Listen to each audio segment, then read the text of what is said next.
नमस्कार मित्रांनो, powerful tips या चॅनलवर तुमचे मनापासून स्वागत आहे.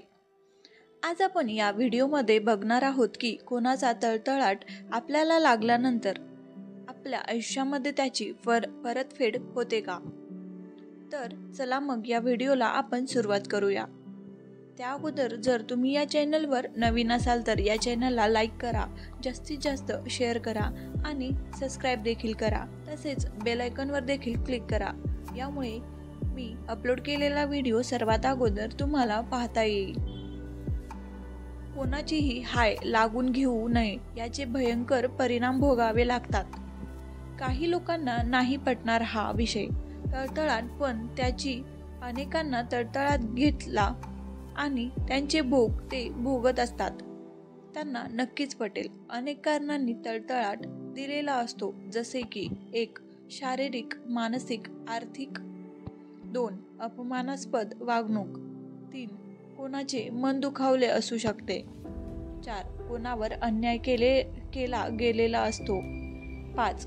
कोणाची काही कारण नसताना सामाजिक बदनामी देखील केलेली असते. 6. छळ केलेला असतो. 7. कोणाची हक्काची हसून प्रॉपर्टी हडपलेली असते. 8. कुणाला अनिती करायला बळ दिलेला असतो. 9. शारीरिक दुखापत केलेली असते. 10. विश्वासात असेल गैरफायदा घेतला गेलेला असतो. 11. ज्याने उपकार केले असतील आणि स्वार्थासाठी त्याच्याच पाठीत खंजर खुपसला असेल. त्रासाचे कुठलेही कारण असो, वरील गोष्टीचा समोरच्या व्यक्तीला प्रचंड त्रास होत असतो. त्या खूप दुःखी होते, त्यांचे मनोबल कमकुवत होते. पर्यायाने ती व्यक्ती प्रचंड डिप्रेशनमध्ये देखील जाऊ शकते. जाणून बुजून त्रास देणाऱ्या व्यक्तीला हे समजत नसेल. पर्यायाने ज्या व्यक्तीला त्रास झालेला असतो त्या व्यक्तीकडून चमत्कार होत नाही किंवा देव देखील शाप देत नाही किंवा काठीने मारत देखील नाही, पण त्या दुखावलेल्या व्यक्तीकडून अतिशय तेजस्वी नकारात्मक ऊर्जा शक्ती निघते. त्यालाच तळतळाट असं आपण म्हणू शकतो व समोरच्या व्यक्तीमध्ये शोषली जाते. मग समोरच्या व्यक्तीला हाय लागते, त्यालाच आपण तळतळाट असं म्हणतो. मग ज्याने कोणी त्रास दिलेला असतो त्याचे हे कार्य यशस्वी होत नाही, किंबहुना झाले तरी फार काळ टिकत देखील नाही. सतत अपयश येणे, घरात आजारपण येणे, अशा अनेक प्रकारची काहीही घटना घडू शकते. आपण किती खरे आहोत किती खोटारडे आहोत हे फक्त आपल्याला व आपल्या अंतःकरणालाच माहिती असतं. समोरच्याचे मन दुखावले जाणे म्हणजेच पाप लागणे. त्याची परतफेड शक्यतो याच जन्मात करावी लागते, म्हणजेच पाप लागते.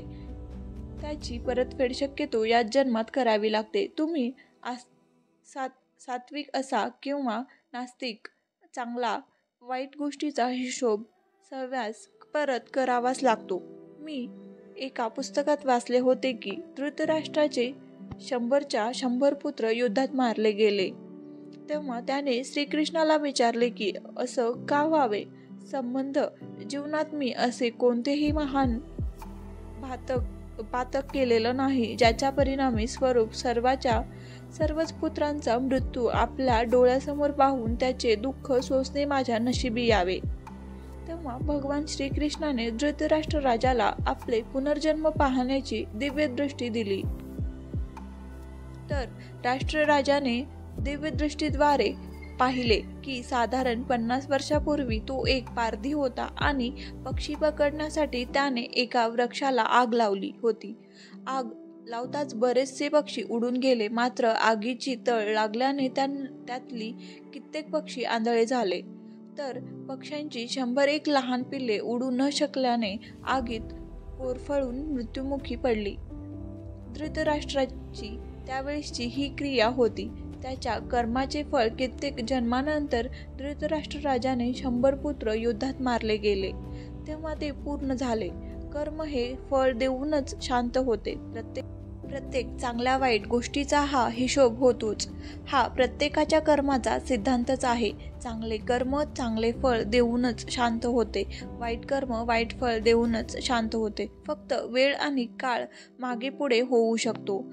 हाच कर्माचा सिद्धांत आहे. आता आपणच ठरवायचे आहे आपले कर्म कसे हवे. जैसे त्याचे कर्म तैसे फळ देतो रे ईश्वर. शैक्षणिक सुखासाठी आपल्या कोणी होतो नीतिभ्रष्ट. तर या व्हिडिओमधील माहिती तुम्हा सगळ्यांना उपयुक्त अशी वाटली असेल तर अशाच नवीन नवीन व्हिडिओसाठी या चॅनलला नक्की सबस्क्राईब करा व हा व्हिडिओ तुम्ही संपूर्ण ऐकून घेतल्याबद्दल तुमचे मनापासून धन्यवाद.